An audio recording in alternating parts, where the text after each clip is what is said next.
clairvoyance of being press is limited, and so we rely on press releases. With it, again, being the day before PAX, very few press releases going around that aren't at least somewhat PAX reliant. Either because they're, oh look, we're going to PAX, or oh look at what we're announcing at PAX. So for today, it's going to be very industry based, and other things, sort of the other announcements that are going around, rather than the stuff that's going to be made at PAX. If you want to know about the stuff that's coming out at PAX, or the announcements that are going to be made at PAX, I'll probably do a post about that. But to start off, and the only emails really to talk about since Monday, is about a different event, Gamescom, which is in August, which I hope to go to again. The press application things aren't open yet, but on Wednesday, the private sale, the public tickets, went on sale. The public days this year are Wednesday 23rd going through to Saturday 26th in August. As for the type of tickets that they actually are going to have at the event,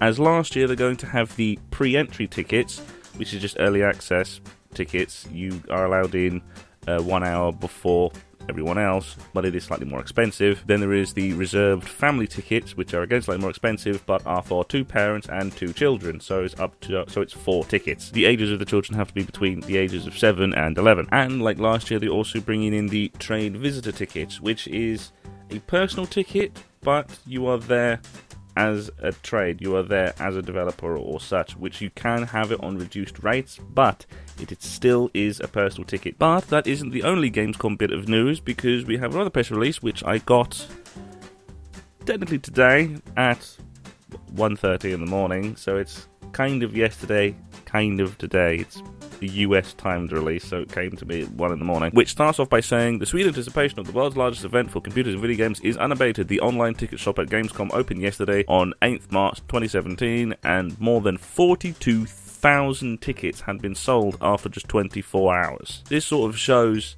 that the numbers that they announced last year for the official numbers of attendees being in the hundreds of thousands is really quite true. They managed to sell 42,000 tickets in 24 hours, and the actual event's not till August. So if you're interested in going to Gamescom in Cologne, Germany, then get your tickets now, because I think at this rate they're going to be selling out fairly quickly, and while there is a large amount of tickets, selling out is a distinct possibility. So get in early if you want to get there and start planning now for August.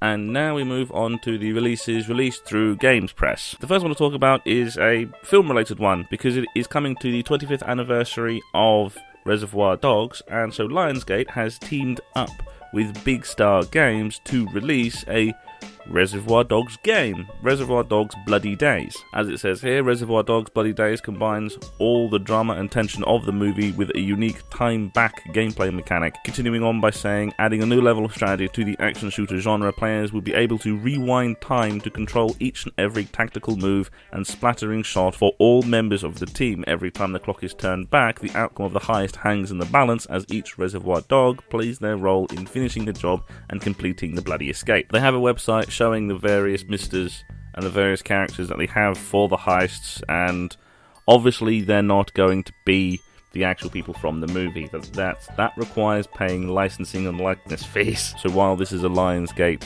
licensed adaptation, they're not going to pay for actor reprisals. And as it says here, the game is expected to launch later this year, so no specific date, coming out first on Steam and then an Xbox One version. And in other big company news, Amazon Game Studios has a new member of the team, Lewis Castle.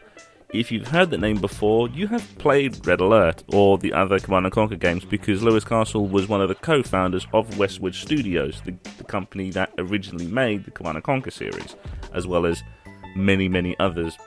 Probably many other people would know them for making Dune, another RTS. He is quoted to be saying, "I'm thrilled to join the talented game makers at Amazon Game Studios. Their dedication to community, customer experiences, and quality is exhilarating. I'm excited to start using Twitch, Lumberyard, and AWS to build awesome and new experiences for players, casters, and viewers alike." So, we have a big name in the industry joining Amazon, joining the Amazon Game Company. So, yeah, it should be quite interesting to see what kind of games they come out with. Castle is one guy that has a hell of a development backlog and a hell of a development history to him.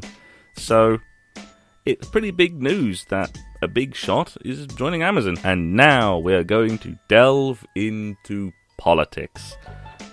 Because this week, as some British people would know, the budget was this week, which is the big governmental budget announcements talking about all the taxes and all the things and all the financial governmental things going on for the next year. And so in line with that, TIGA, the Games Union, and UKIE, the gaming trade body, have released some press releases, both going at this from a different tack. TIGA, in their release, as it is quoted, welcomed the government's plan to invest £500 million in vocational and technical education in England, the introduction of T-levels, and £300 million funding for PhD students in STEM subjects and new technologies. A big section of the budget was to try and enhance and push technical industries, with one of them being game design, digital design, and all the other sort of computer aspects of video game production. Dr. Richard Wilson, the CEO of TIGA, said, if we are to close the productivity gap between the UK and other G7 countries, then we must continue to take steps to improve skill, education and training. TIGA strongly supports the government's plans to fund more PhD students in STEM and new technology subjects and plans to introduce T-levels. In comparison to that, UKIE did a press release talking about Brexit, talking about some of the negative aspects of Brexit, saying that the UK games industry's priorities for the EU negotiations is a result of an extensive consultation conducted by UKIE between September 2016 and February 2017, including capturing detailed information from over 75 UK game studios, publishers and game service companies, and an 11-day roundtable tour of the UK talking directly with over 70 game businesses and legal experts. Obviously, UKIE is one of the organisations that looks towards Brexit relatively negatively. They are the UK trading organisation for video games, so they are much more inclined to have a more open idea to our relations to other countries because of trade. It's what they're there to do. And this very much shows the different perspectives that you can have, because they're both organisations that are within the video game industry and want to grow and enhance the video game industry.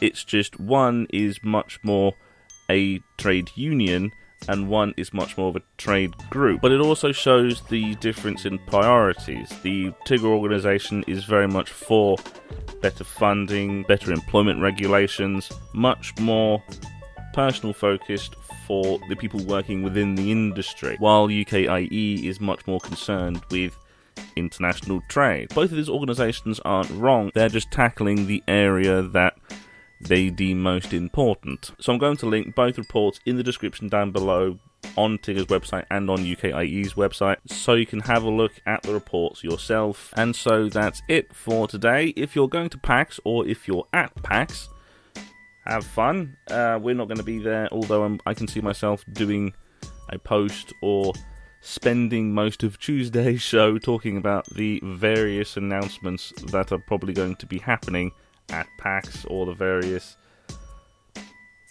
things that happened at PAX. There's bound to be a few talks, a few things. It's the big thing going on at the moment, so it's probably going to take up Tuesday's show like it did previous. Either way, if you found the show informative, please consider subscribing and sharing the video around, and I will see you on Tuesday for the next Press Rush.